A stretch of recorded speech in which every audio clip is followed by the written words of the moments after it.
Wait. Say that last sentence again.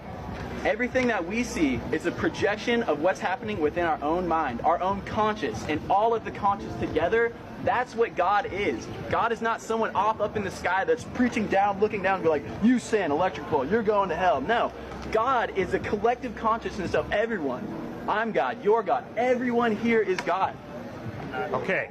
Now, if what you say is right, that I cannot perceive reality, I just make up reality in my head with my perception. It doesn't mean you make it up, but you are able to interpret the reality differently than how you might interpret it right now. It doesn't mean that it's just, made up. It's how you perceive things. Really? Well, then where does your rational mind come from? My rational mind comes from my consciousness. What does that mean?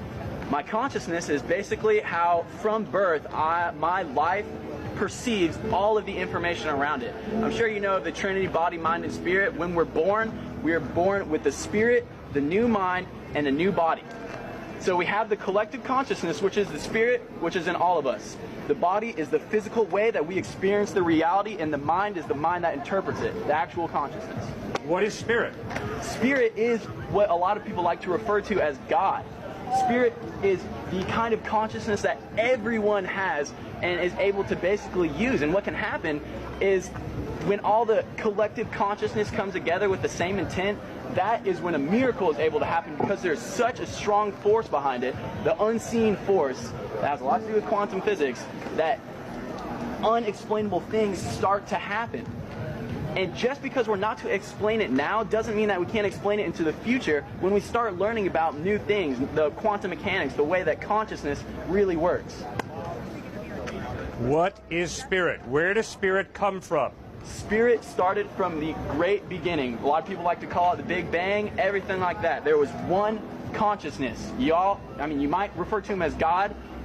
A lot of people refer to him as a lot of different things. And as that happens, God, consciousness, wants to experience life in as many ways as it can. So it might send consciousness as this guy right here. Intelligent, smart guy, he's experiencing consciousness in his own way. And then he might want to send it to some other person in India who grows up in some kind of temple, Buddhist temple, whatever. And he's experiencing his consciousness in a different way. So it is all of the same consciousness, experiencing it in different realms.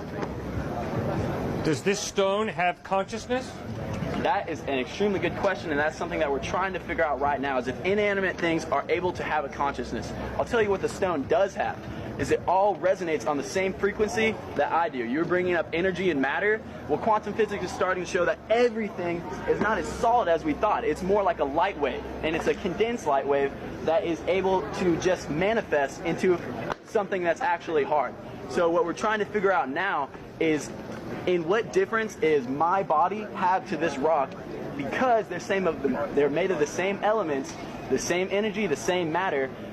That is where the Buddhists get the idea that the observer, seeing, and the phenomenon are one and the same. They're not actually separate, because we are all made of the same building blocks, the same unit that our reality is constructed of. Sir, there was a Big Bang, right? About 15 billion years ago? What are you saying? There was a Big Bang about 15 billion years ago? How the universe started, I don't know. But do you accept the Big Bang theory or not? I contemplate it. Aristotle once said that it's a mark of an educated mind to be able to contemplate an idea without accepting it. Okay. So you don't accept the Big Bang, you just contemplate it. Right. Okay.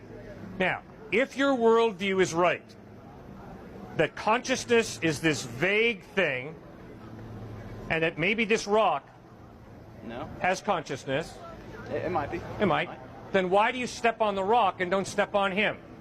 If the rock has consciousness and he has consciousness, why do you step on the rock and not step on him? Just because I'm stepping on ground doesn't mean that I'm inflicting any kind of pain or hate to it.